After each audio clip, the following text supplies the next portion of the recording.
Good afternoon and welcome to this week's edition of Poets.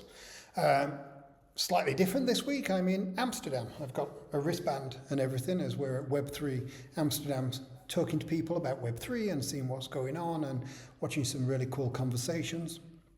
And so I thought I'd bring you this week's Poets with a view, I guess, around one of the main topics people have been talking about this week, and that's financial inclusion for emerging markets. So this has been an ongoing narrative in crypto for quite a long time now, and we've not really solved it. We've not really managed to bring financial inclusion to people, despite the promise of DeFi, despite the opportunities of DeFi. Now, I think most people understand that we don't have financial inclusion. It's okay if you're in certain parts of the world, it's okay for some people, but in other parts of the world, people are locked out of a financial system. Banks require government IDs, DeFi demands excessive collateral. It gets really hard. And so what we need to solve this, I think, is probably a new way to verify trust, a new way to understand how we trust somebody, to say, give them a loan, to give them an opportunity to get involved. That doesn't rely on them being able to over-collateralize those loans. So, as always, if you're interested in this discussion, there's an article I've written. You can hop over to the ont.io website. There'll be a link at the bottom of this video, and you can read the article. And again, come over to our Telegram channel. I get a link in the bottom of this video. Come over to the Telegram channel, #DeFi, continue the conversation, get involved in the conversation. You can win some loyal NFTs from Ontology. They can be exchanged for ONG tokens, and just come over and get involved. Back to the topic, DeFi, new way to verify trust. I think the problem is if you are in an area where it's hard for you to show what you have done, who you are, that can be really difficult to access finance. It's very difficult to access traditional finance, and it's very difficult to get DeFi if you don't have the collateral that you can put on chain. Even if you have collateral in a lot of places, it's not necessarily on chain collateral. So that's difficult in its own right. First and foremost, the thing that we need to solve, if we are going to solve financial inclusion, is a way for users to verify who they are, to own and control their identity, which is where something like OntID comes in.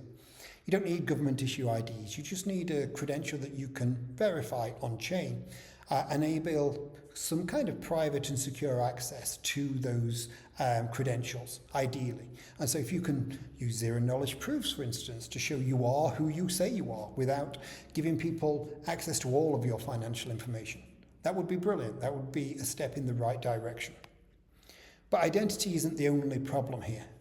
We need to trust people. We need to find a way to trust people without having them give you excessive collateral. And something like, say, Orange Protocol and Reputation comes into play on this, where you can use something like social proofs, you can use interactions with DAOs, with other DeFi applications, with other decentralized protocols to build a reputation for somebody, to build a history of somebody. And social proofs actually matter. There's research that shows social proofs actually matter with somebody's trustworthiness.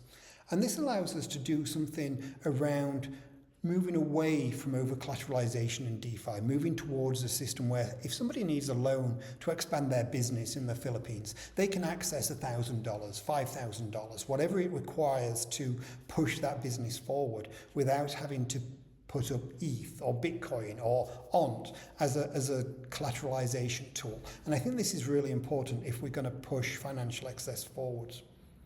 Finally, and this is really important as well, is regulation. I know regulation is a difficult topic in Web3. People sometimes accept that we need regulation, that regulation is coming, and that actually makes the playing field a little bit easier.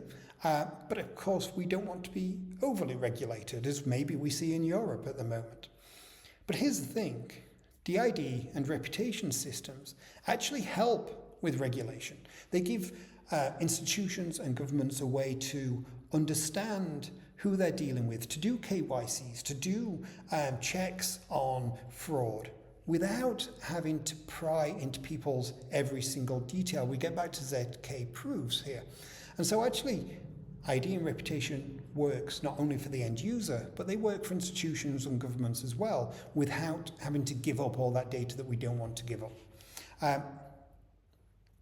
I think it's a huge topic. There are so many things to get into. Obviously, I can't get into them all now. So, as I say, do hop over onto Telegram and join that debate.